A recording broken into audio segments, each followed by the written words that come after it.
You're listening to the Back Home Network, presented by Home Field Apparel.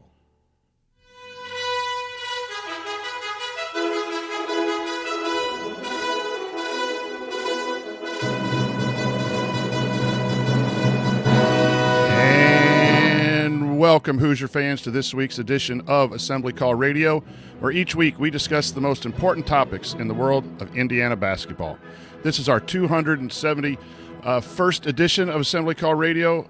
I think it's our 272nd and our 880th episode overall of the Assembly Call, recorded on the evening of December 1st, 2022, right after a huge win by your Indiana Hoosiers.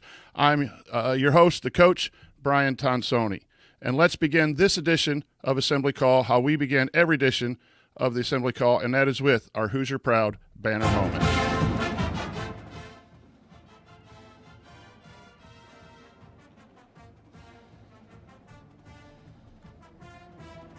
And Indiana is the national champion. When it comes down, Indiana will be champion. Martin takes the shot. The Hoosiers have won the national championship.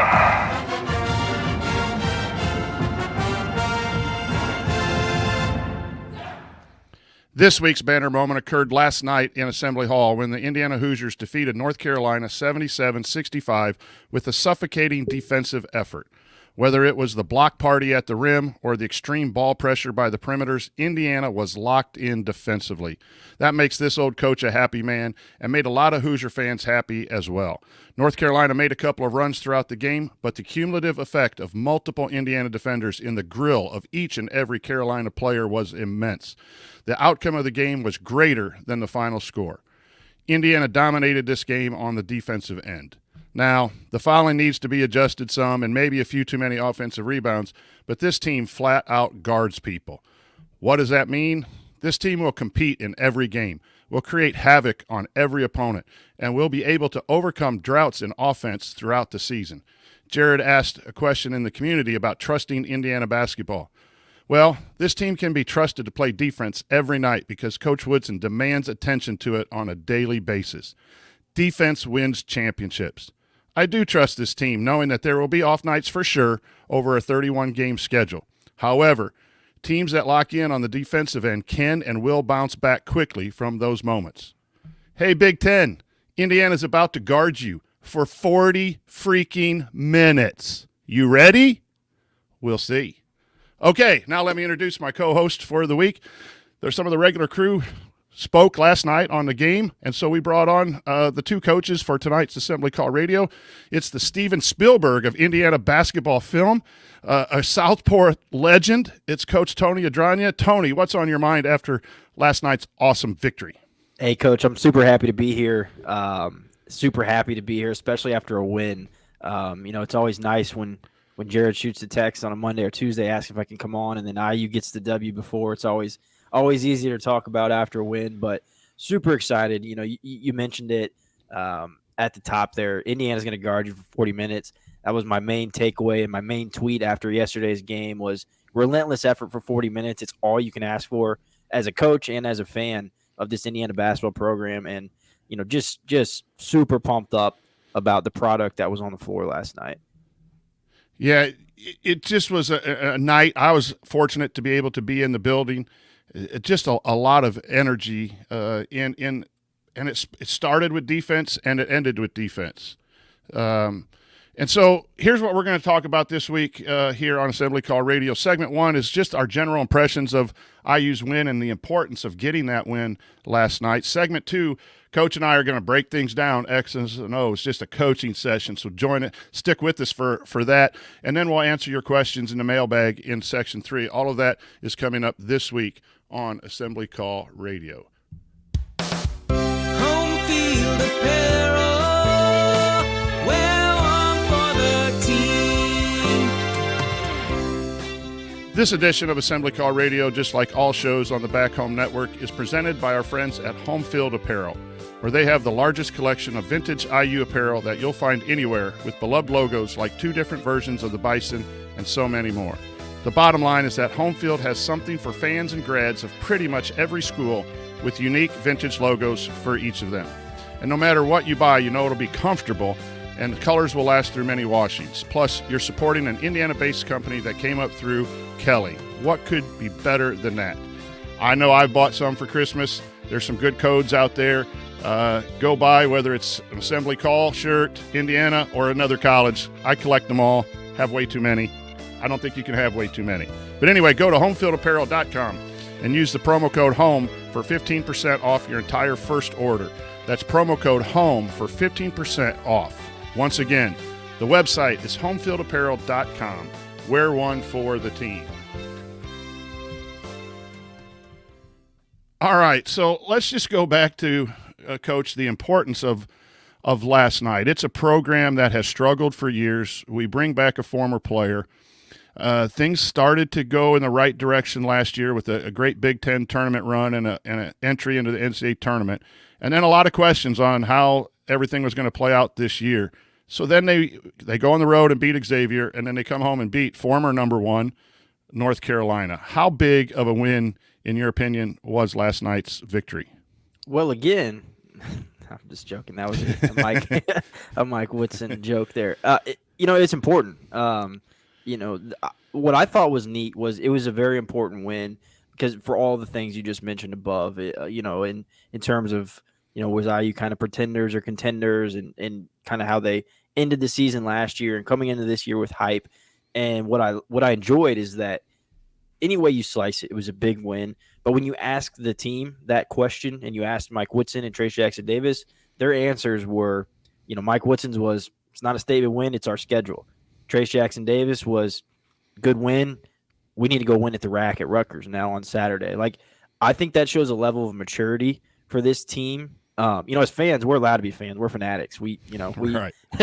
we get fired up about everything. But for them, I love that, they're not allowing themselves to get too high or too low. And that's going to be crucial throughout the grind of the Big Ten season. Because right now, we're riding high as fans. And obviously they're excited about their win against North Carolina and their record of late. But they're going to hit some dips this season. It's inevitable. They'll lose a couple in a row or something may happen where they're not going to be riding this high. But I think that they're so even keeled and locked in right now, where when they hit those valleys, that it's not going to just decrescendo into just something that's madness. And some of those long losing streaks we saw in Februarys of past, and that to me is so important when you're going through the grind of the Big Ten season. So as a fan and as a program, I'm super excited about the win last night because I do think it was important. But I also enjoyed the answers that we got from the team about how they're staying even keeled after a big win like that. We've talked about on a variety of shows the narrative of initially this was going to be an upset opportunity as the number 1 team was coming in, and then they got knocked off and the narrative switched to where we just needed to take care of business.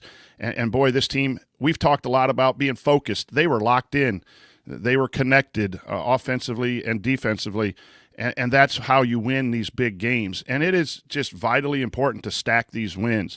And then add to your comments, the players, X tweets out the Field of 68 clip where Geo Baker says no one's afraid of Indiana. They enjoyed that win last night, but now they're focusing again, on the next opponent. And I'm not a big fan of blackboard material. I think you can only use it so often. But this might be a time where the rack, Jersey Mike's, has been a tough place for Indiana to go and play, and you got a former player talking trash about no one's afraid of Indiana. Now might be that 1-2 times a year that you use it. But it seems to me to back up what you said. We're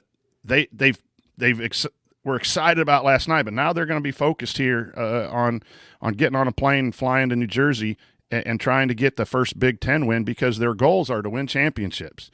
And I just feel really good as a fan and as someone who supports the team for how serious. I'm a big warm-up guy, and I say it way too much on the show, but I go down there 2 hours early, and I just sit and watch how they work. And they're very serious about their work. Yes, they have their Beats headphones in and all that kind of stuff, but it seems to be a lot more focused and connected. And you're right. That's how you're going to weather storms of adversity within games and within the season, which is a grind, and try to eliminate some of those long, droughts. But, man, the atmosphere Tony, was just great. I was telling you before we got on, it was hard for me not to cheer on media because we're supposed to be neutral. But it was so good to see the student section just packed, everyone in white, standing up early. The marching band was out right before the start to get people pumped up. That's Indiana basketball. How did that play across the television from your vantage point? Yeah, it was awesome. You could feel the buzz and the energy exuding, even on social media, like you could tell just the buzz and the energy based on, people camped out the night before and stuff. And then I was a little disappointed that I was hoping to get a little bit more of the pregame coverage and stuff, but because the Duke Ohio State game ran over, we actually ended up on ESPN News to start the game. So we didn't get to see like the lead in and the warm up, Right. like the lineups and stuff like that, because I can just imagine the electricity and assembly call from just being there for big games in the past. But you could still absolutely feel it through the TV as well when things got going, especially after Trey got those two breakaways in a row. Like I just knew that like Assembly Hall is absolutely rocking right now. And I think I even tweeted something out at that point, like there's 8 big-time recruits at this game right now. And I don't know that this sound in Assembly Hall leaves their ears for quite some time. Like it's one of those like moments where like, wow, this place is pretty special right now. Yeah, and I forgot to tell you, X retweeted your tweet about He the did. Field of 68. So he's following you, so you got to make sure you're always positive with X. But let's piggyback on Assembly Hall because we had a game right before we came on, how great the fans are and the environment at Assembly Hall with our incredible women's team winning a big game against number 6 North Carolina in dominating fashion, Coach, without Grace Berger, whose injury seems to be not as not career-ending, it would be career-ending, season-ending, that like, she has a chance to come back, which is great news, but she'll be out for a while. But without just a superstar, you go in and win in dominating fashion in that Assembly Hall. So not only is it electric for the men's program, but it's also becoming a home court advantage for the women. Did you have a chance to watch any of that? I watched most of it while I was preparing for the show and listened into our crew that on doing the work who does a good job. They did their post-game show right before us. Man, that's a fun team. They shot the crap out of the basketball tonight. If an Holy cow. if an IU men's team shot like that, I think Twitter would catch fire. Like Yeah. they can shoot. Those women can absolutely shoot the basketball. They play their absolute tails off. Again, defensive effort. I mean, they won that game, and it was never in doubt from the tip against the Tar Heels. And so, yeah, I was with you. I'm the same as you. Preparing for this, I was watching the game, had it on here. They're so fun to watch as well, and they gel so well together. They click. You can tell they have fun out there. Like all the things that you want in your basketball team, both the men's and the women's program have that right now. And that, I mean, what better time to be a Hoosier basketball fan than right now?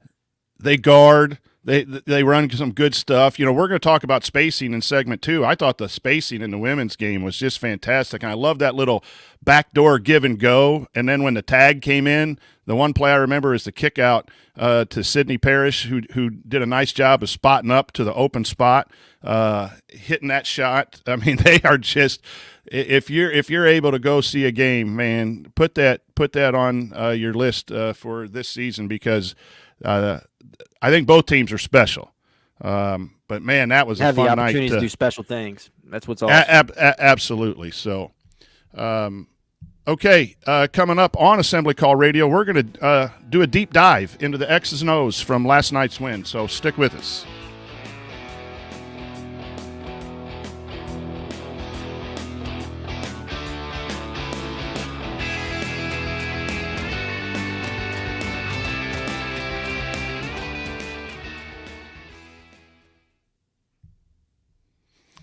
All right. Thanks, everyone, for joining us. A busy night, a busy week in IU athletics. We're glad you're here. Man, I'll tell you what, I got to step up my game, Coach. This soundboard and I are battling each other today. I was a little tardy I saw on you the shaking your head there. tardy on the banner moment thing, out of order. Well, what threw me is I fixed the title of our run sheet with the numbers, but I didn't fix the run sheet, the old run sheet. And when I got to that number, man, my brain just kind of and then that threw me off the loop of the next soundboard. I'm such a great strength of mine is trying to be a perfectionist, but then a great weakness of mine is when you have one little slip up like that, man, it catches me for a while and I get pissed, and then I got to gather back in. So I apologize to everyone. My soundboard skills suck this year. It's a C- at least. Maybe my whole analysis sucked too. Just put it in the chat mob. That's fine. I can handle it. But sorry about that. So, hey, Coach and I are going to break down some X's and O's. If let us know if you have anything in there. We'll try to do that. This segment might go for a while because when you get two coaches talking, it's hard to stop us. But there's some really good things and maybe a couple concerns we'll talk about after a good victory last night. So we're looking forward to this segment. All right, let's go.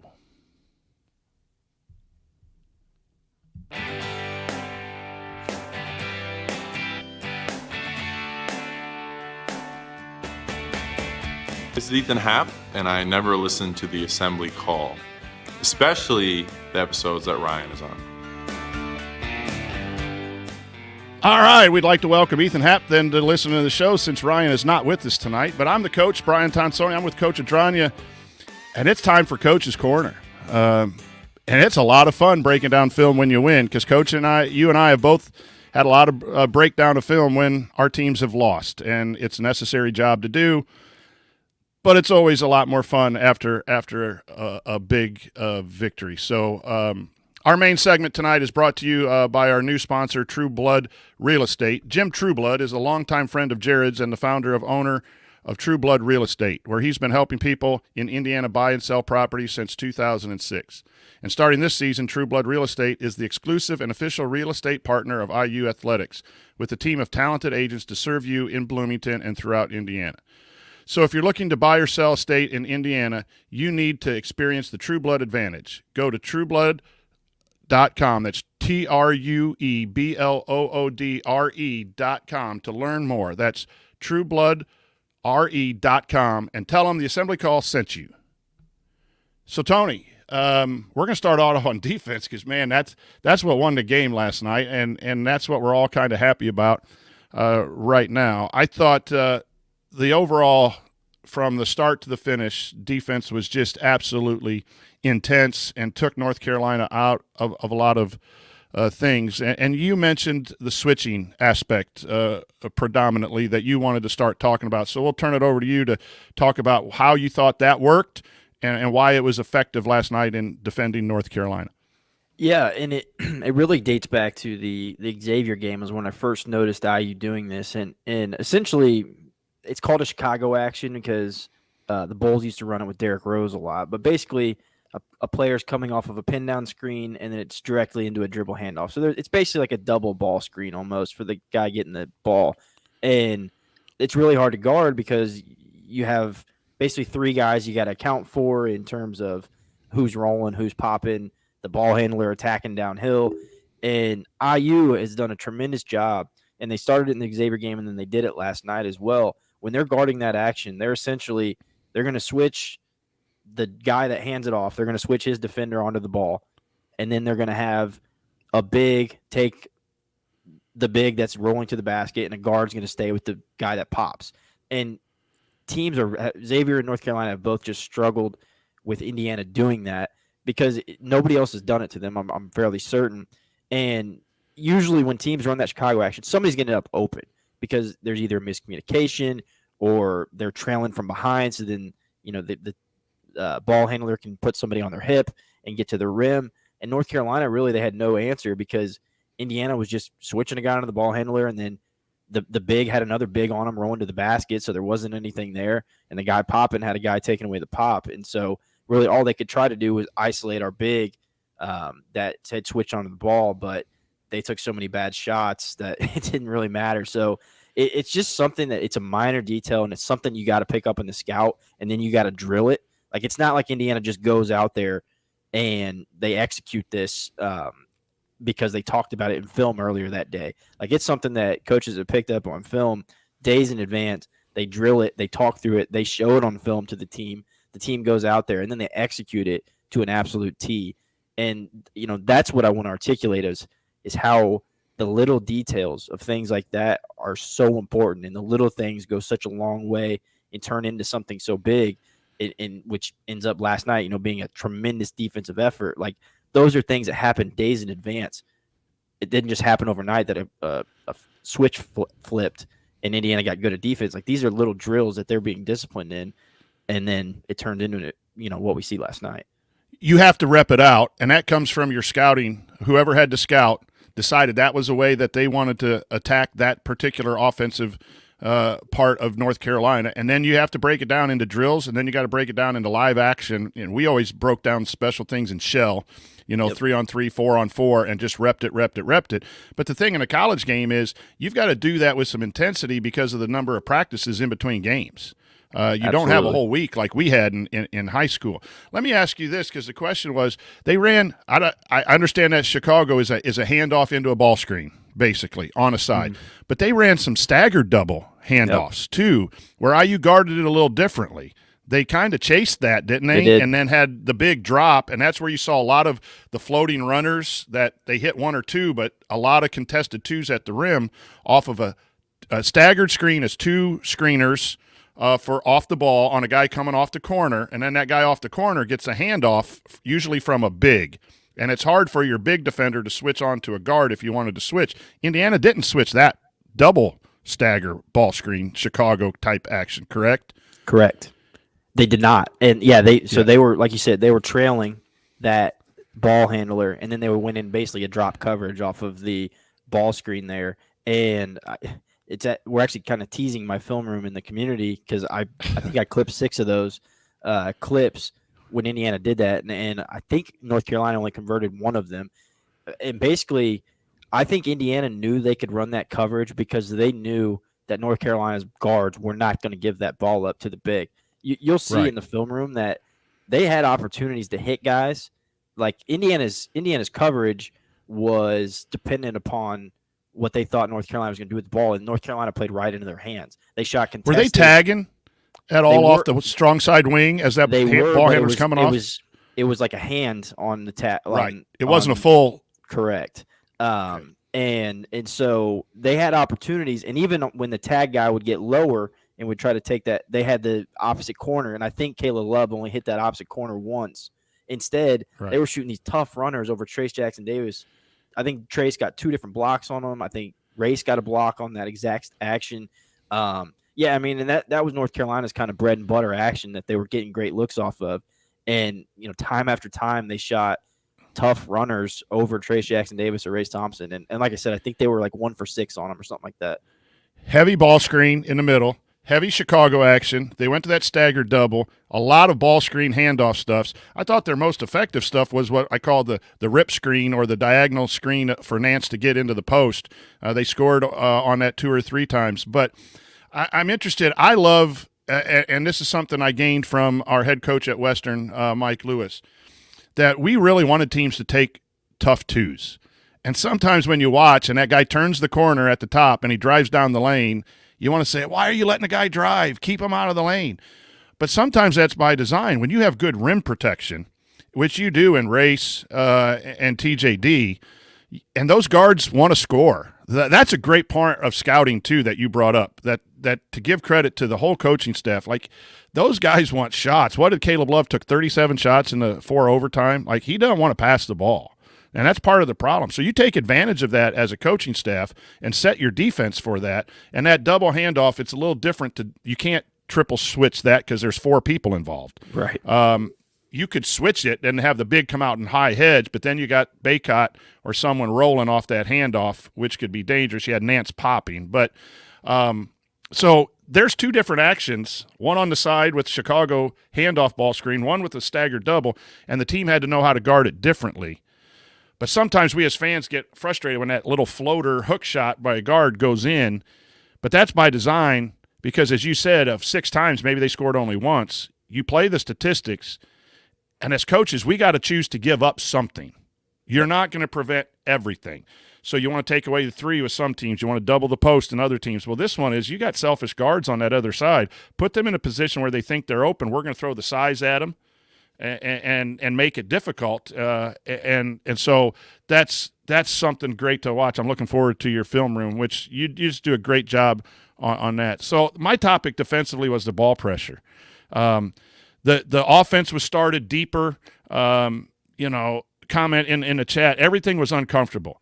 Like Caleb Love, Davis were uncomfortable bringing the ball up on every catch. The segment that we talked about, the banner moment that Jared had yesterday, you brought up earlier today about the 2 turnovers. X was able to deflect the ball with appropriate ball pressure and kick out for Galloway for a layup. And then Geronimo's right there on a catch when Nance has to catch it in the deep corner, which is a horrible spot to have it. Then how many times we had hands on the ball, but he knocks the ball loose, dives, and that was a key moment because that gave separation where they were never able – I think they got it back to within 5 maybe at one point or a couple of points, but they never got it closer to that after those 2 great hustle plays. But the pressure pushes the offense out, and it takes time off the clock, and then teams got to rush. You're never going to hold a team to, no points because teams are going to hit shots. And in fact, their first 2 threes were so well guarded and deep. But I love the way X and Jalen and Trey can put pressure on the ball. And even Tamar and Miller, who struggle sometimes guarding the bounce, were there trying the best they can. But that's going to give a lot of teams trouble because you can't run your offense. And maybe in the second half, you start getting tired of that. Like, I don't care how good you are. Man, that wears on you. And I think the cumulative effect, I've said that word, that's a drink word now for anyone. Tonsoni says cumulative effect, take a drink. But you wear people out with that kind of pressure. And that's sometimes where stats don't show up. I think X and Hood Shafino ball pressure. Your thoughts? Yeah, and when you have an All-American big and Baycott in the post, that ball pressure makes it incredibly difficult to feed him down there. It's what we saw last year when IU played Purdue is they tried to make those catches as far out on the wings as possible, and then it was immediate ball pressure as soon as they catch because that makes a post entry really hard. And you look at the flip side of it, North Carolina let Indiana do whatever they wanted offensively, and Trace Jackson-Davis got numerous clean looks on the block because of that.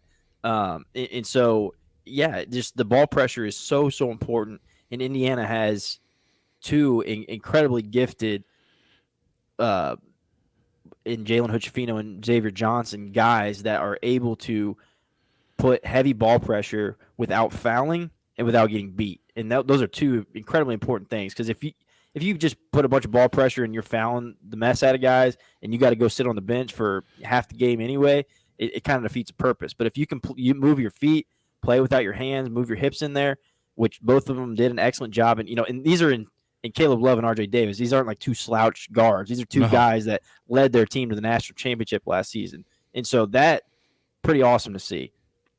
And the fouling situation, I felt better after watching it again today. When you're at the game and the crowd's all mad and yelling, "Ref, you suck," and all that kind of stuff, every call seems bad.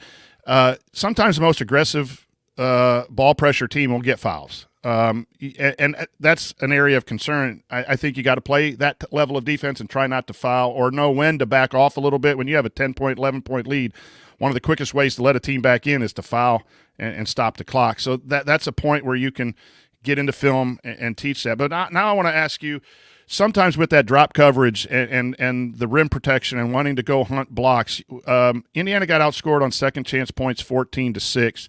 Indiana won the rebounding 40-39, but I'm always concerned with this team with rebounding. I think the guards are doing a good job. I look at those numbers all the time and share it on post games.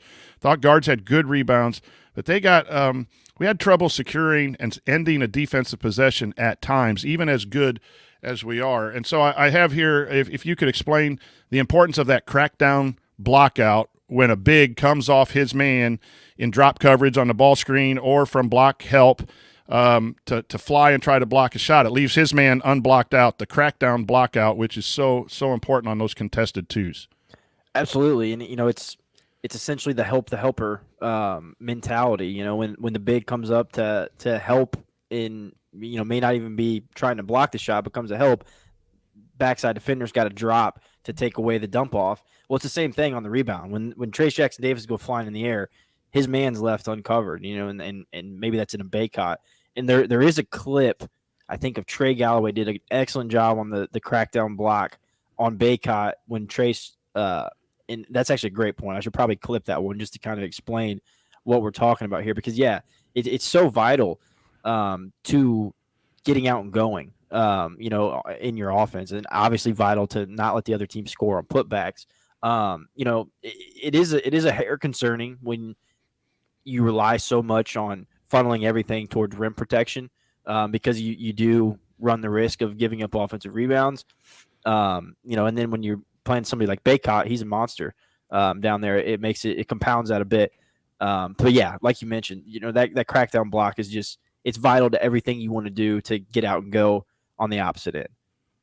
Yeah, and that's something you got to drill and drill and drill. And I think Indiana's working on that and getting there. Like I say, I think the guards are going to rebound, but that's just something to watch going forward, and that I would work with the team on as you face some of these bigs, and you want TJD to go try to get blocks.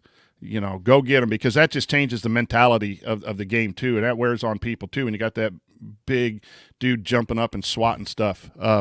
So let's move to offense, because you need offense. You need to score points. And I thought the team was so amped up, Coach, early on. They were a little bit out of sorts with some of the shot selection and a little loose with the handle. They only had 8 turnovers overall. But I thought the first 6 minutes, I saw in our Discord and other places, slow down. I heard people in the student section yelling to slow down. And that is just because the atmosphere was great, and they were really excited. And then once they got into the flow of the game, I thought offensively they did some nice things. But you mentioned something about how TJD was fantastic in the post, and he's got so many reads of when to kick it out, where the double's coming from, when to go baseline, when to do a little Sigma face-up move. And I thought he had a strong game. You did too in reading his post moves, but explain to our listeners how that's difficult to do and how we got a high talented post player right now that's really playing a lot better than he ever has. Yeah, and the main thing is you obviously only have 30 seconds to get a shot off, and you're going to bring the ball down the floor. But basically when Trace Jackson-Davis catches the ball, usually there's somewhere between 15 20 seconds left on the shot clock. So it's got to be quick reads. And then teams, they're going to try to do things to confuse them. It's just like coverages in football on defense. They're going to do things to disguise coverages and all that different stuff. And teams are doing that to Trace Jackson-Davis, and he's absolutely picking them apart and making the right read every single time, almost every single time.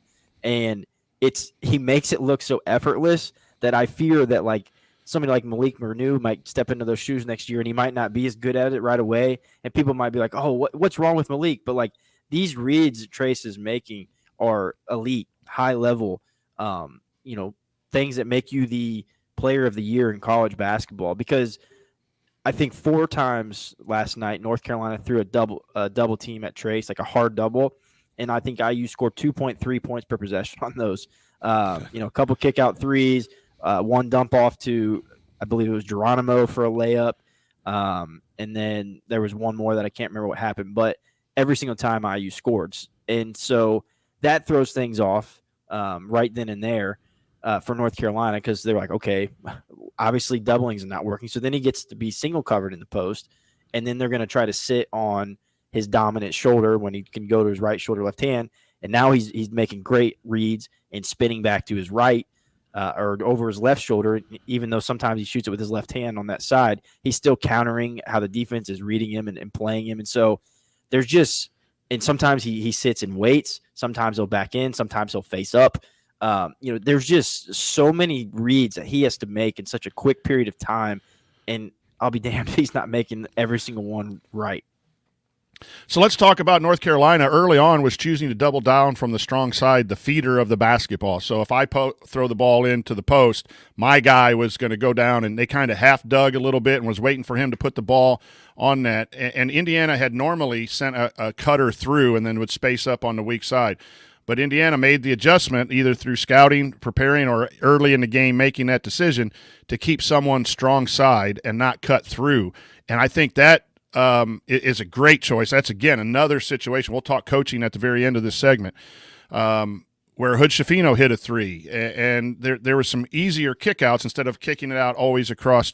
But that was interesting. They were doubling down from that strong side, and that allowed – that's a read. That's an example of what you're talking about here is you're not sure how North Carolina is going to come into post early on.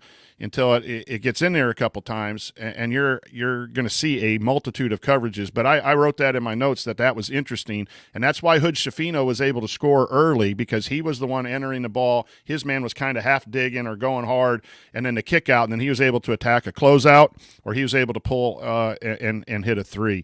But your thoughts on how you handled that kind of action? Yeah, and I think something that gets lost in all this is I think there's a reason North Carolina did that, and I actually think that reason is how Miller Kopp has been shooting the ball. And so, these things, that Miller Kopp does 3 games ago might impact how Indiana plays against North Carolina, which is hard to wrap your mind around sometimes. But if Miller Kopp's not shooting close to 50% from deep, maybe they are sending his guy over to double from the weak side. And then that doesn't leave Jalen Hood-Schifino open or Xavier Johnson open or Tamar Bates open on that strong side. But Miller Kopp's been shooting the ball very well. Pretty much the scouting report on him is absolutely don't let him catch and shoot open looks, because those are the ones that he's hitting this season. So they're like, okay, we're not going to come off of him. We're going to come from the strong side. And then Indiana counters and says, okay, well, we're going to just leave our guy right there. If you're going to double from that strong side, we're not sending that guy through. We're just going to park right there and shoot a nice little 20-foot three-point shot that's pretty much wide open, and they hit 2 of them. And so those little subtleties I think are so important. That's a great point too. Like, we get so enamored with stats, and the guy who scored the most points and got the most rebounds played the best. But you can be effective as a teammate by being a threat. We talked a lot about it, spacing. We're going to talk about spacing coming up. But Miller Kopp is spacing the floor by keeping a defender, and then they had to change their post coverage, which then helps TJD with his reads at 15, 20 seconds, and this is how it all fits at this level. So I'd like to talk about the ice screen, how they ice a screen. North Carolina was not wanting the middle ball screen to take action. They wanted to keep it on a side. That's what we mean by icing a ball screen. So they were forcing the ball handler to reject the ball screen or not take the ball screen. And normally what you like to do with that is have a 5 who pops. Well, we don't really have a 5 that is a three-point threat, so you had to do some different things. One of the things I think you saw was a straight line drive that our guards were really good and quick enough to beat that guard off the bounce straight to the rim. Hood Schifino got a left-handed layup. Trey Galloway did it once and was able to hit the roll because it took the post player over by just straight line driving that ice. And really, they don't square up the ball handler. They really want to influence it towards the baseline, which gives a good quick guard an opportunity to make that first initial dribble and get somewhere. And that's where you saw a lot of times I call it snake dribble, where the point guard would get in there and get the guy on his hip and then slow down and back up. And it looks a little discombobulated to the normal fan, I think. But that's what you instruct someone to get them on your backside, maybe hit a floater, maybe force the post player to come up, and then you can dump it to the big. I thought Indiana handled the ice screen. They even did some rescreening to do that. But the straight line attack shows you how quick our guards are, including Trey Galloway, being able to do that straight line drive. Your thoughts on how Indiana handled UNC's icing the ball screen? Yeah, it was awesome. It was awesome to see it, and I think I have it clipped 5 different times. They got a straight line drive to the hoop in that ice coverage, and I think what makes that ice coverage or that straight line drive so effective is Trace constantly remaining in the window to receive a dump off in that straight line drive, because then the big can't commit to just taking away Xavier Johnson or Jalen Hood-Schifino, because then they're able to dump to them. So I think that was huge too, was Trace also maintaining the proper spacing and being in proper position to where he can get that dump off on those straight line drives if that big ever wants to fully commit. And that was kind of the Who's in that corner? Was that a strong side ice where there was a shooter in the corner, or was that an empty, what I call an empty, where the ball screen's just happening with the big and the guard? So when he's straight line driving, is there someone not helping off? A lot of teams will not help off the strong side corner on those straight line drives. Yeah, I can't remember. Miller Kopp, I thought there was someone in the corner. Kopp was in the corner. So you're not leaving Kopp. That's another example of that opened up that straight line drive. They don't want TJD to get to the rim. They don't want Kopp to have a catch-and-shoot three, that leaves a window, a lane for your quick guards, and that's something, too, that we got to give Miller Kopp credit for because he didn't really have a lot of stats last night, but he took defense away, which allowed other players. So let's talk spacing. You brought it up. You brought spacing, and you commented to me earlier today that you thought Indiana's spacing has been outstanding. So how are they spacing the floor, and why is it working? Yeah, I think the biggest shift that we've seen from last season is first of all in the ball screens. They like to put somebody on the strong side. Like say they're running a middle ball screen to the right side, they would park Race Thompson kind of in that dunker spot on the right side, which they still do from time to time, and then they would roll somebody to the left block, which would usually be Trace Jackson Davis. Well, on ball screens this year, they're leaving that block empty so that Jalen Hood-Schifino have opportunities to score off of those. And you talked a lot about that last year. I did. I hated it. You hated that, man. I could see almost every film room. Why they got someone in the dunker spot? Guy has nowhere to drive. Yeah. They listen to your film room. They've got to. I appreciate Mike Woodson tuning in to to my film room. No, but in all honesty, like it made sense. They had Race Thompson and Trace Jackson Davis were two bigs that really weren't shooting outside. They only had one creator in X. Well, now you've got multiple guys that can create, so you can kick out and then you can attack closeouts with somebody else that can create. And so that's been huge. But then what I love is this like little 2-1-2 action they're running with Trace at the top of the key. You've got X and Jalen Hood-Schifino up higher up, like kind of lane line extended, but maybe 25 feet up. And then you've got two guys in the corner, and it's just wide open spaces, and they're throwing it to Trace, and they're just playing off of him. They're Xing off of him. Every once in a while, Trace will just catch and go, and he's got space to operate in the middle of the floor. They've run a couple nice sets out of that action now, where they get Trace on a cross screen, getting to his favorite block. So that it's been so nice to see. And then they run that little UCLA just read and react. You see Trace Jackson Davis come up, set the UCLA screen, they throw to Trace, and then they play off of him from there. If he dribbles right, they're going to go set a stagger away. If he dribbles left, it's a dribble handoff.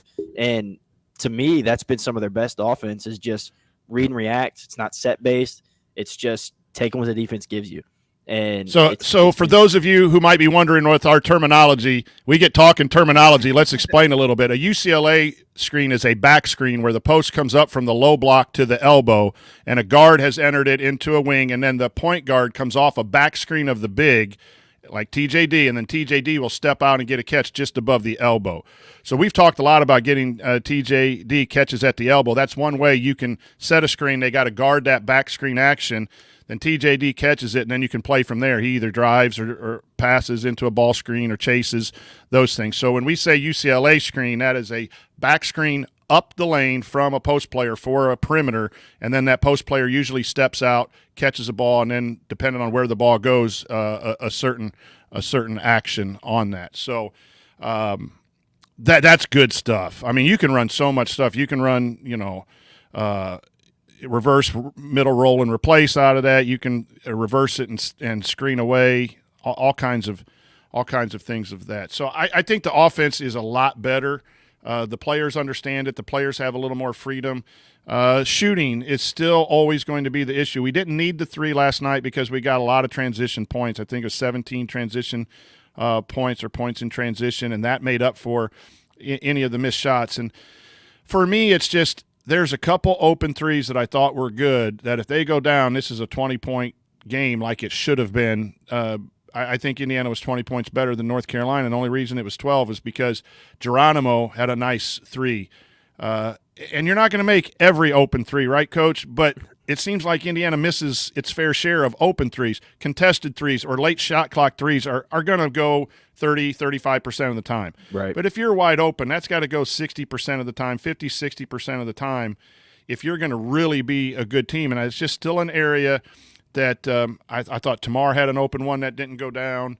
So I know they're working on it. In pregame, they're working on it seriously. So I'm not here to be critical by any means, but I don't know what they ended up, 22, 23%. And just the amount of times where you get great looks and it doesn't go down is almost an opposite motivational thing. It's like everyone gets up in the stand, and then you miss. It just deflates. Yeah, and I know that comes and goes in games. So, but something. Any thoughts on the shots we're taking, shot selection, threes?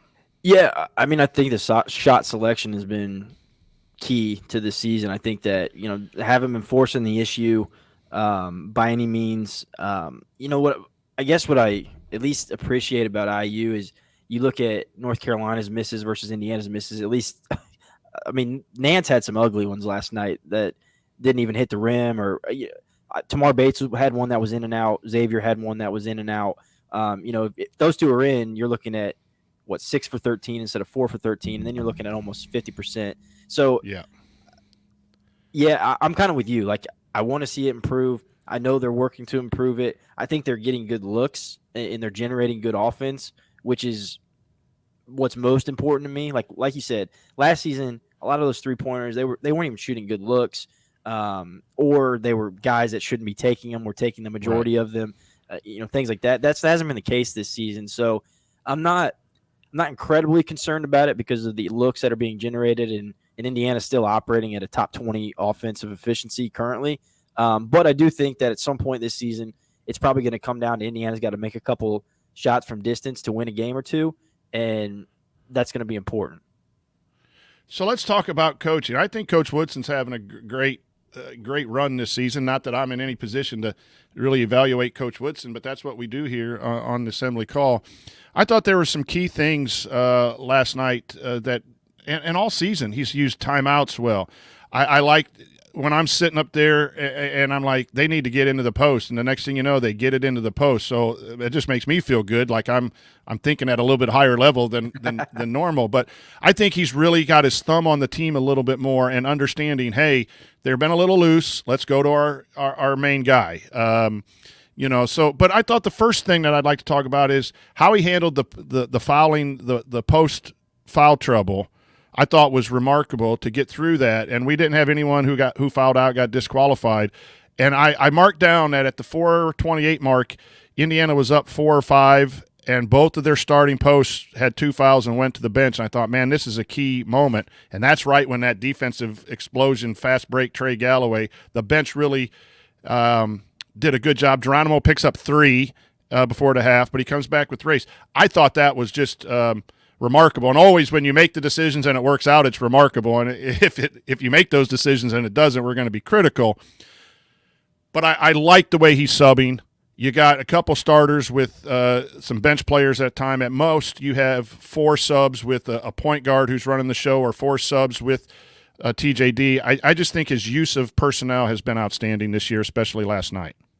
I agree, and I think it's kind of funny how he uses Malik in terms of 2 foul participation versus a race or something like that. Like in the Xavier game, he basically let Malik play with 4 fouls from like 7 minutes on.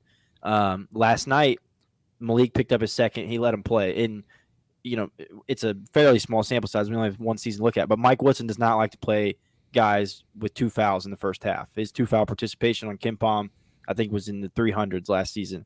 This season, he hadn't done it at all until last night.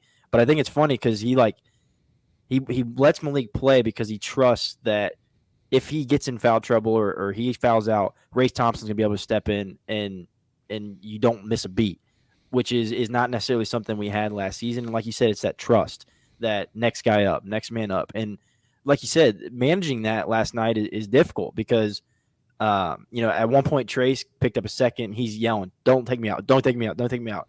And Woody's like, "No, you're coming out. Like, you can't get your 3rd foul right now." Which I appreciate too. Like, you trust your best player and your leader, but at the end of the day, you call the shots. And you're like, no, come sit down. But yeah, I agree. His rotations have been great. The one thing I was worried about, and I think a lot of people were worried about, was kind of those line shift subs where it's a full bench unit. I can't remember a time where, at least a crucial time in a game this season, where one of Jalen Hood-Schifino or Xavier Johnson wasn't on the floor. And that's critical for guys that can create and run the offense. And to me, if it's one of those and then any mixture of guys off the bench and starters, I feel comfortable. And that's not something I could say last season when some of those big sub shifts were happening. Right.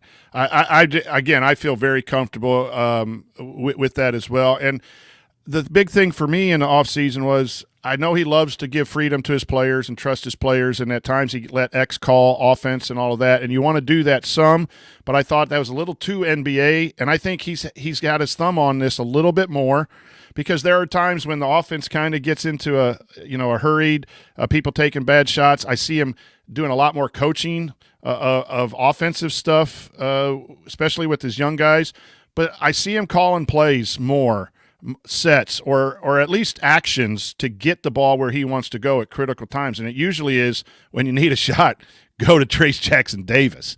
And I thought they run their set play coming out of halftime with the little rub screen. You've diagrammed this in the film room too, the little rub screen with the cross screen, perimeter cross screen for TJD, enter it to the right side and dump it in. North Carolina was ready for it, but I thought the ball went into TJD 2 or 3 times early in the second half and kind of set the tone. We're in the lead. You cut it down to 6.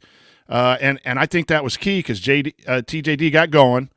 And I think there have been appropriate times all season where he said, nah, get that ball inside. I know we can run the pick and roll. I know we can drive and kick. But let's get that ball inside. And I just think he has a better feel for this team, probably because of better players all the way around. But I think he's really taken some time to think about how to be better himself with and that offensive sequence of when to call some action as opposed to just letting people play themselves out of poor play has been impressive. Yeah, and I think it was going to take him some time to get comfortable to the college game, because you even mentioned his timeout usage last year. Sometimes you would call one, you're just like, that's kind of odd. Like that was an odd timing of a timeout. The media timeout's coming up in like 3 seconds. Why do you call that? I think he's just gotten much more comfortable with the college game. And we knew that was going to take some time and a shift. But, I mean, I've got nothing but praise for Woody on how he's managed his ball club, as he would say, this season, because it's been really good and it's been fun to see. Yeah. Well, again, these are all good points. It's staying in the Coach Woodson speak. Yeah, and I like this answer, too, in the press conference. And the question from the reporter was, a couple weeks ago you said to be patient with Jalen. A performance like tonight, was this the kind of night you were waiting for? And Coach responded, quote, Jalen, as far as I'm concerned, has been solid ever since I got him. I have no complaints with Jalen Schifino. He tries to do all the right things, the winning things, to help you win. He's great off the court, just a good young man. I'm pleased with how he's been playing. You guys might not be, but I'm happy as hell how he's been playing. Those are ways to handle things, and sometimes that was a good reminder for me too. Is sometimes I love analyzing the game, but sometimes we as fans and even coaches who are fans overanalyze every possession and don't see the total value. And so I would urge all of our listeners to look at the big picture sometimes. Just as we learned tonight, Tony made a great point about Miller Kopp and spacing. And yes, he didn't score. It wasn't big on the stat sheet, but he had a role in that game. That's a reminder to all of us that Coach Woodson really knows his guys. And from one game to another or a segment of play, we need to look at the bigger picture and the total picture. But I think, kudos to Coach Woodson for that information. So I agree, and sometimes you can do paralysis by analysis, and you can just start looking at every little number and convince yourself of a narrative you've already preconceived. You can find a number basically to fit any sort of narrative that you've got, and it's sometimes you just need to take that step back and look at it from a 40,000 foot view and recognize the what you've got and the positives that come from those things. And like you said, with Jalen Hood-Schifino, like he brought so many positives to this team. And, last night he had points, but that's not everything that he brings to the game. And I think that was kind of the point that Mike Woodson was making. And to have that vote of confidence from your, the man in charge as a young freshman coming off the biggest game so far, like that's huge. Absolutely. So it was a great night for the Hoosiers on the court. We tried to break it down a little bit for you, but stay with us as we answer your questions next on Assembly Call Radio.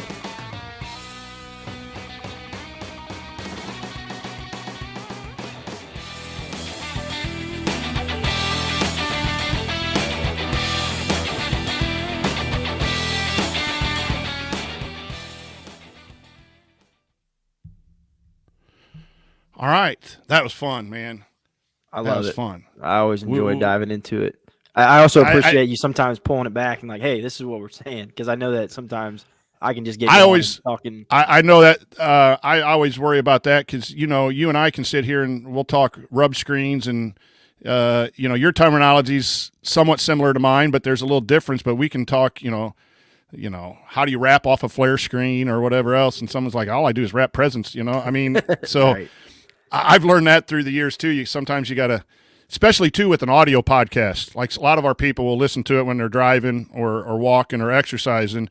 They may not be able to see us or when I do some of those things. So, that's fun stuff right there. And Indiana, it's fun because Indiana's doing a lot of good things. We're not Exactly. sitting here analyzing something that's, Not the blocker mover offense that scored 52 points in the Big Ten game. Exactly. All right, let's get moving here in segment 3.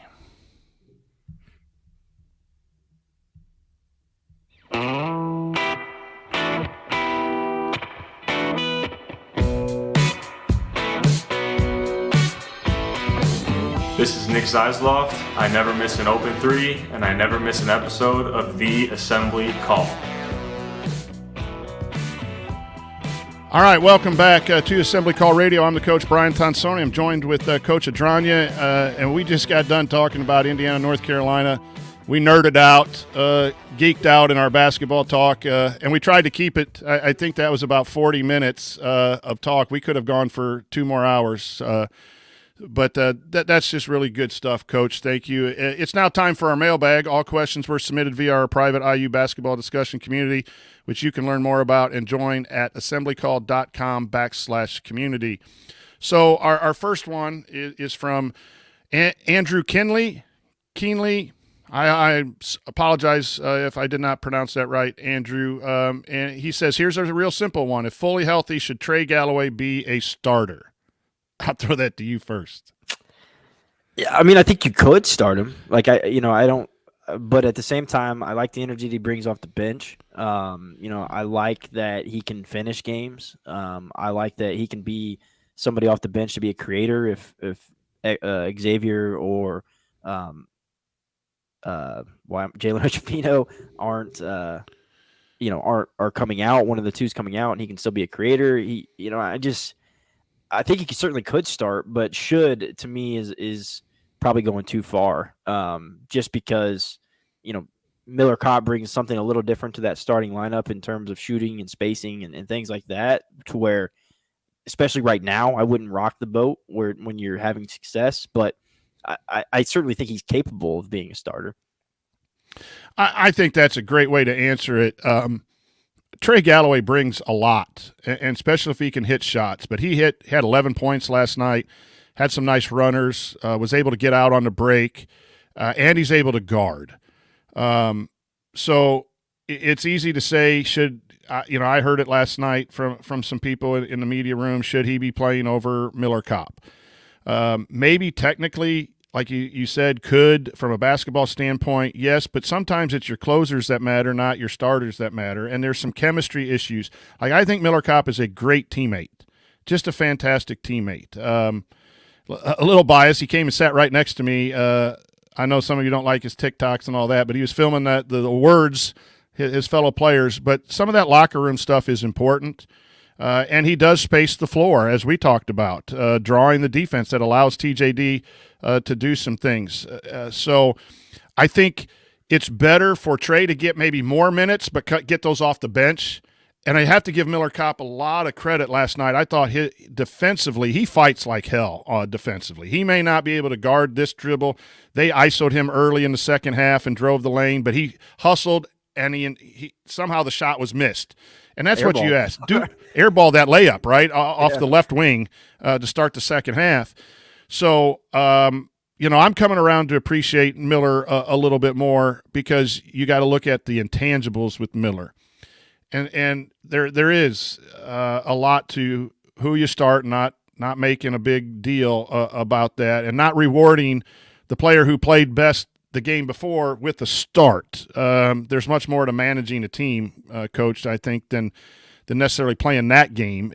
Maybe if there's a string of games or a certain matchup or something, you might choose to do it. But I've always tried to stay stable with our starting lineups until injury or something major needed to make the move, and then you got to communicate it so that it is not a detriment.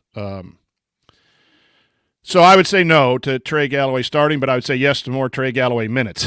I guess that's where I'm at. Chris from IU Artifacts says, and this is a great question, what makes the defense under Woodson so much more effective than the pack line defense that Archie Miller implemented? Is it personnel or is it strategy? Your initial thoughts on why Woody's come in and been able to play defense at a higher level than the pack line? Yeah, I mean, I think it's attention to detail more than anything, because honestly, the scheme of what they do is very much like a pack line scheme. I mean, I'm glad you said that, because their gap control and their tagging off the middle ball screen is pack line principles. Woody just doesn't talk and call it the pack line. Go ahead. Exactly. No, I mean, that's where I am with it. I think attention to detail is far greater, and I think that there's wrinkles here and there, and their ball screen coverage is a bit different. They implemented some more things from the pro game and stuff, like with drops and things like that. And your 3-man switching. Yep, exactly. Yeah, the switching is big. Yeah, your 1 through 3 can switch, and then your 4 and your 5 can switch. And then I think getting creative though with your scheme based on who your opponent is has also been something that Archie didn't deviate. You knew what coverage was going to be. You knew exactly how they were going to play that defense, no matter who the opponent was. And sometimes they sat in gaps too deep and gave up a bunch of 3-pointers and things like that, where I think there's much more attention to detail on who the opponent is and catering the defense to that opponent, which I think is why you see more effective results from this Indiana team under Mike Woodson than we did with Archie. I agree. I will add, I think there's more attention to the rotations on weak side, which is an NBA thing. If you watch a lot of NBA, which I don't, but when I do come tournament time, man, they rotate like crazy on back sides to cover shooters and cut off drives. And, regardless of what people say, they play defense in the NBA. I mean, they just get after it. But a lot of it is heavy rotations. And I know Golden State did a lot of that 3-man switching on screens to keep a post on a post and certain things like that.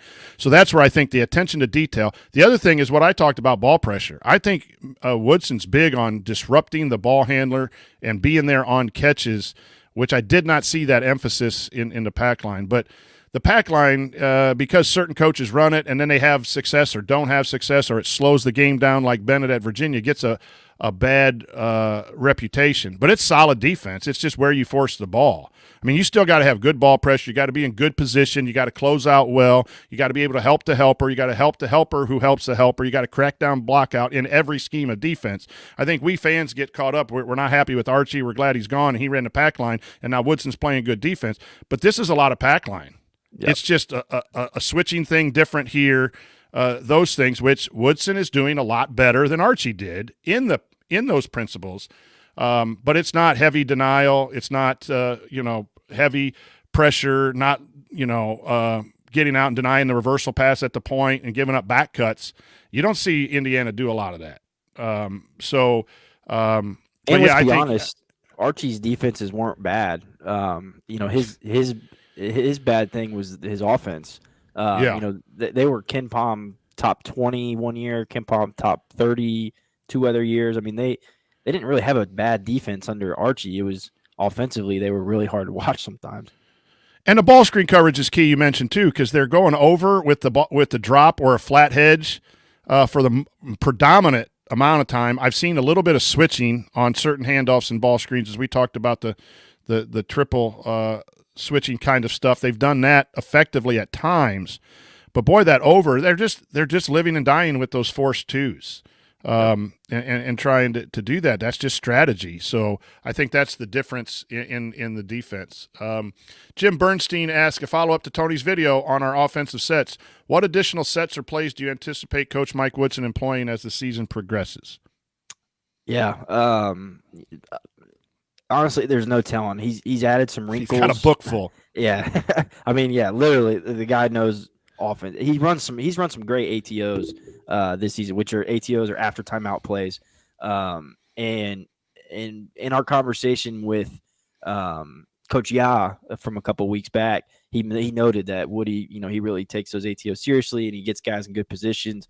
He's run a couple things for lobs that I really like. I think you're going to see wrinkles in building upon things in terms of sets and plays, but because like we said, he's got a million of them. I think I love his play names too. He's got a Sweet Georgia Brown. He's got Corn Dog. He's got all these different funny play names that are really funny to hear what he calls them. But yeah, I mean, more than anything, Coach Yacht told us we're going to go with what got us here, and that's we're going to play inside out. We're going to run things for Trace, and we're going to let him make decisions with the basketball. And so while we'll see different things here and there, they're going to run stuff to get Trace the ball in the right block. They're going to run stuff to get Xavier Johnson and Jalen Hood-Schifino going downhill and making decisions, and they're going to run ball screen actions. Now, how they get in those actions, that will vary from time to time, but they're going to get guys the ball in places where they're comfortable making plays. And to me, that's big because a lot of times you're going to have players or coaches that they've got a system and they're going to run these plays no matter what their personnel is. And I don't think that's Woody. He's going to run things that get his players in good positions to score the basketball. And so I don't know if that completely answers the question, but whatever he runs, I trust that it'll be good and get the players in the right spots. I want to comment on your ATOs, the timeout. Woodson's just a genius. I like his out-of-bounds plays, but I also like what he does to take advantage. Again, one of those things, if he needs to get the ball in the post, he makes sure he gets it done, run something, some actions there. But I want to ask you this because I forgot to do it on a post-game show. Against his buddy Walker, who was he coached at Little Rock, I think, or was it Little Rock? I know he had Theus in for one game. Yeah, I think it was Little Rock. Because they had Thanksgiving the next day together. They had Thanksgiving. Well, he's coached in the NBA. He came out in a 2-3 zone after a timeout to blow up what Walker was drawing up. Yep. Was that right? Yep. I came out. They had the ball first possession of the second half, and Woody was in a 2-3 zone. And I think he was just messing with his buddies. Like, I know you're drawing up something at halftime. I know you're drawing up some of this. We don't play 2-3 zone. We're just going to do it just to mess with you. Yep. What, did I see that right, or was I think off? You're absolutely right. No, I think you're absolutely right. This first play of the second half, they came out that way, which is, that's just like I could almost see him like looking down the sideline, just grinning. Yeah, nothing's better, Coach, than a great friend that you're competing against. You want to kick his ass. Exactly. and like when you make a good play call, you just kind of look down, and then afterwards you probably go out and have a beer and talk about it, win or lose. But you play those games, you have those little secret things that you know how hard that other guy works, so you throw a little wrinkle. There was a coach, I won't spend too much time on this story, but a great friend of mine. I coached with him for a year in between jobs. We had talked about how to handle this Manchester action at Manchester High School. It was kind of a little cross-screen action type stuff. So we talked about how do you defend it, because we both had to play him. Well, when I played this coach, I inputted that play. And he was so mad because we scored on it, and he looked down, and I can't say live on the air what he called me. But we had spent hours trying to help each other defend this other team's action, and I knew it was hard. It was hard to defend, so I put it in, and I scored. Our team scored on it, and he was so mad at me. I love it. It was good stuff. All right, last question from Julie Sturgeon. What does this win at home over a blue blood team tell us in the crystal ball about the upcoming game with Kansas at Allen Fieldhouse? We can also add Arizona and the Big Ten. What does this mean? The win against North Carolina. I think it shows you the guys are going to compete, and they're going to give it everything they got for 40 minutes, and you're not going to have to worry about effort, attitude, things like that. They control their controllables. Are they going to win every single one of those games? No. But you live with that when the guys are out there competing. And to me, last night was the first time where, I've watched a lot of college basketball this year already and on these teams where I'm looking at the team IU's fielding, and I'm like, nobody out-athletes us. Nobody, like last year when I watched the Final Four, I'm like, damn, these guys are in a different ball game than where IU's at right now. I have not seen that this season at all. I think IU is right up there with all the big dogs. And to me, that's what's most exciting about this. Is like I do think this team, you got to get lucky to make a run in March, but I think they have the capability to be able to do that. The word in the community a little bit, and the question was, do you trust this team? When was the last Indiana team that you trust? And I don't know that it's completely at that level yet, but I like that question because I do trust this team to show up every night. I trust this team to defend. I trust Coach Woodson to put them in a position to win, and they will have their setbacks. I mean, a tough game Saturday against Rutgers, tough place at Jersey Mike's. To play, and you're going to have some ups and downs when you start sniffing yourself a little bit and feeling good, and someone catches you. It almost happened to Purdue on their trip down to Florida State after their successful weekend. But this is back to a situation where I expect Indiana to compete against Kansas and go in and have a chance to win the game. I expect them to go to Las Vegas and have a chance to win against a top 5 team against Arizona. There is no one on the schedule that intimidates me as a fan with the guys that I'm cheering for. I just really have a level of trust that this program is back. I hate saying that. It's not we're back T-shirts or anything like that. But it is back to a position of comfort where, okay, we're pretty good, and it's going to take a great effort or something for us to take a step backwards to beat. It's not, it's not one of those where you put out your best effort and you're going to get beat because you have so many holes on the bench or wherever else. So I'm feeling comfortable. Coach, any last thoughts about what we saw this week and how Indiana's doing before we call it a night? No, I'm just excited about where this team's at, and I can't say it enough. I've said it a million times already, but I loved the effort and the energy that the team has played with thus far. They're kind of halfway through this non-conference big games, if you will, with Xavier and North Carolina being 2-0. But really, like you said, Rutgers is always tough. Correct me if I'm wrong. Has Trace Jackson Davis ever beaten Rutgers? I know he hasn't beaten him at Rutgers. Yeah, it might be total. I don't know when that the he last has time beaten him. But I know we lost to him last year. And we mentioned that clip of Geo Baker kind of saying nobody's scared of Indiana, and could that be blackboard material and stuff like that? I think it's blackboard material in a way of not hey, these guys are speaking falsehoods about you. It's more so of, hey, here's what these guys think about you because you haven't beat them at their place in 5 years. It's like it's more of a challenge of like, hey, he's kind of right. Like that to me is the blackboard material of that, not like a disrespect thing. It's more of like, he's right. What are we gonna do about it? Yeah. You haven't beat him. So anyway, Coach, thanks. It's just great to talk it. X's and O's and just basketball in general. We're going to be doing some collective stuff for the community. So if you're not a member of the community, join. You can join and subscribe to Tony's Film Room, which he does a great job with scouting reports and game clips. And then I have a Coach's Corner, which is anywhere from 5 minutes to half-hour shows. But Coach and Coach Marlowe and Bob Moats and our young blood Josh Pose, we're trying to break him into the business. We're going to have a variety of conversations about college basketball in general, maybe some X and O conversations. So be looking for that in our community. But Coach, I can't thank you enough for taking time, and I look forward to watching and talking more basketball with you. Absolutely, it's always a pleasure. These X's and O's sessions that I always get so excited when Jared asks if we can do them, and so it's always a pleasure chatting with you, Coach. It's so much fun. That's it. We're done. No more questions. All right. I guess that'll do it for us on this week's episode of the Assembly Call. If you want to see us do the show live, join us at assemblycall.com on Thursday nights for the live broadcast of our Assembly Call radio recording. Thanks to Bob Thompson for producing our music. Thanks to John Ringer of rigdesign.com for designing our logos. And thank you for listening. Until then, take it from me, Yogi Ferrell. Keep your elbows in and your eyes on the rim. And go Hoosiers.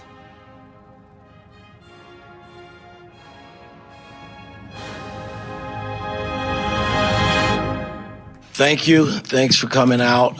All right, I got to get out of here, folks. Thank you. Catch me if you can, Coach T. All right, Mrs. T. If I have to.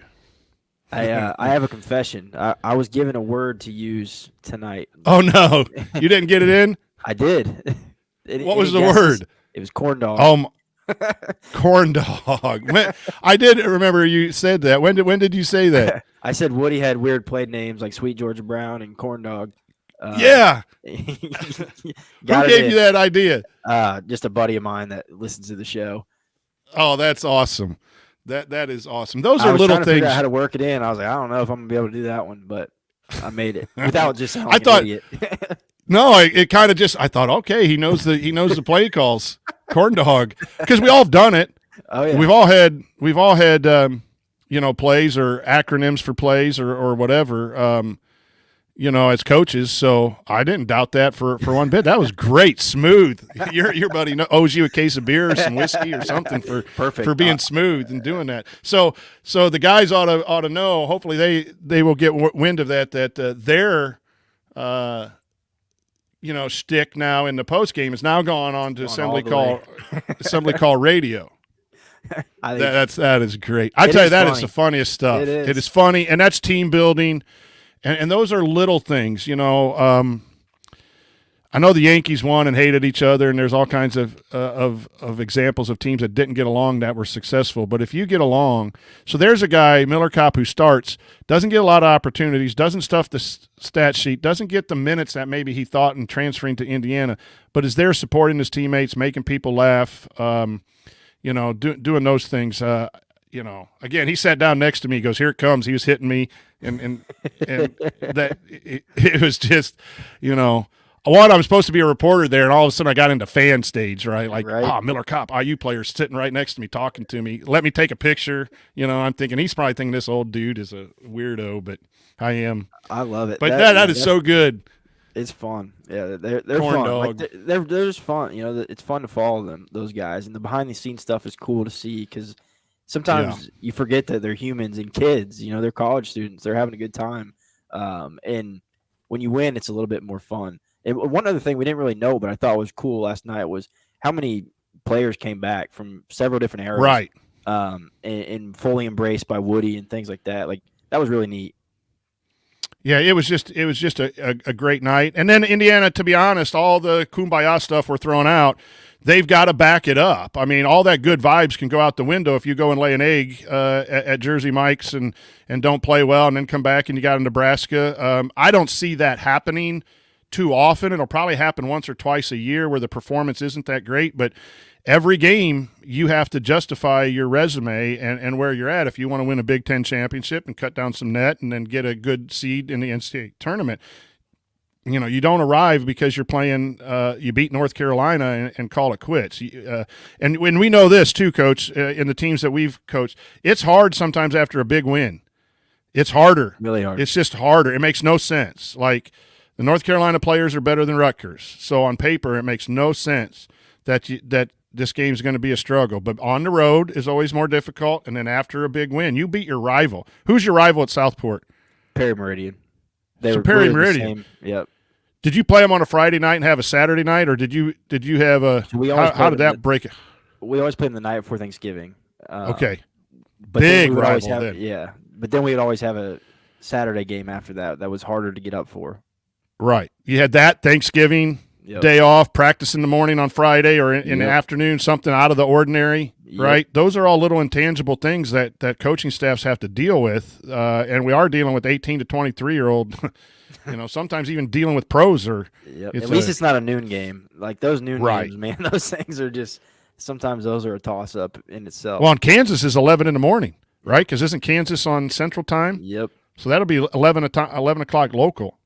But if you can't get up for playing in Fog Allen – then I don't see that. Again, I'm at a level of comfort. Yep. Coach, with absolutely with this. I wasn't there this summer. I'm going to be honest. I had some doubts about the substitution and what Coach was going to do. I had some doubts. I wasn't sure. The freshmen, I was excited about them, but seeing them in person and in games has given me a lot of comfort. Yep, I'm the exact same way. It's just back to doing some good things. So. Yeah. Word, you got your buddy. That is so that just made my day. Hey, again, Chat Mob, thanks for being here. Sorry for I didn't play the music for an ad read in segment 2. Like, I don't know what's happening, Coach, with me and the soundboard stuff, but It's I tough need- when we there's need to only two produce- people though, because you're as soon as I'm done talking, you're talking. You're also trying to run the soundboard and No that's tough. excuses. I'm not an excuse guy, Coach. I never was as a player or as a coach, but there are reasons, right? Exactly. There are reasons. There's a lot of buttons to push, and there's a 3-man crew. You got about 3 or 4 minutes, 5 minutes to kind of look and do stuff. But man, this is good. I'll be in touch with you again. Check out our top 25 poll. It comes out every Monday. Coach is part of that. We have a 5-man crew here. I like doing that. It gives you just a little bit of thanks, Charlie Trump. It's age, Coach. Thanks, appreciate it. I think you're right, man. There's so much, Charlie, I can go into about getting old, man. I'm struggling a little bit here, but so check out that. A lot of good stuff in the community. Tell your friends about it. We do have it paid because we want to keep out some of those Purdue trolls and other people that don't want to take Indiana basketball seriously. But I think it's one of the things I'm on all the time, looking for the stuff that Coach does with his film room and some other things as well. So give us a shout out there. And if you have any suggestions, free trial right now too. Yes, I mean, it's about as good of a deal as you can get. So any ideas you want us to talk about this kind of thing, a flare screen or how someone's doing that?